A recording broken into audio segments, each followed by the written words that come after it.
The FSPCA webinar held on December 5th, led by Deb Freightman, director of the Food Protection and Defense Institute, provided significant insights into the ongoing implementation of the FDA's intentional adulteration IA rule and the broader aspects of food defense. The webinar featured updates from Dr. Wong and Colin Barthell, each addressing different components of food defense strategies and their implementation.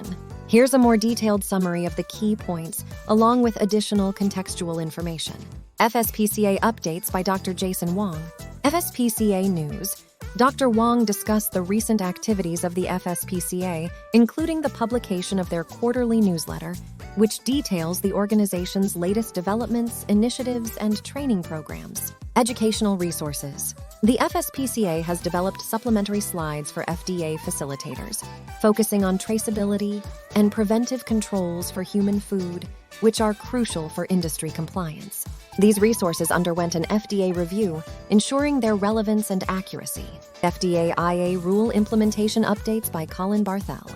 Food Defense Quick Checks. Barthell detailed the progress in conducting over 1,300 quick checks in various facilities, focusing on the presence and adequacy of food defense plans. This process started in March 2020 but was impacted by the pandemic. Comprehensive inspections.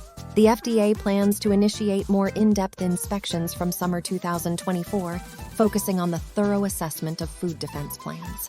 This marks a transition from preliminary checks to more detailed evaluations.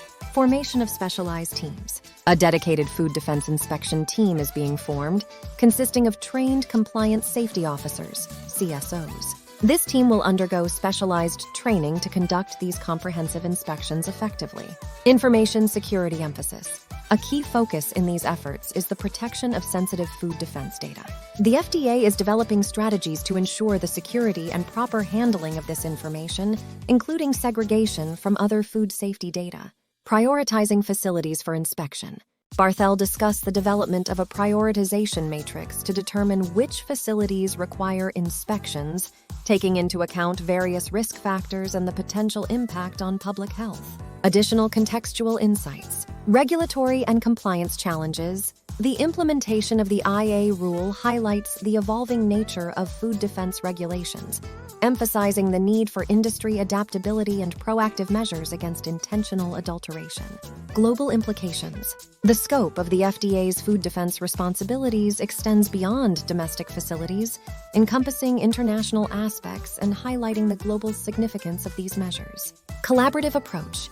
The webinar underscored the collaborative efforts between regulatory agencies like the FDA and the food industry, balancing enforcement with support, education, and compliance assistance. Conclusion and recommendations. The webinar provided a comprehensive overview of the current state and future direction of food defense strategies under the IA rule. It highlighted the importance of ongoing collaboration, education, and adaptation in the face of evolving food defense challenges.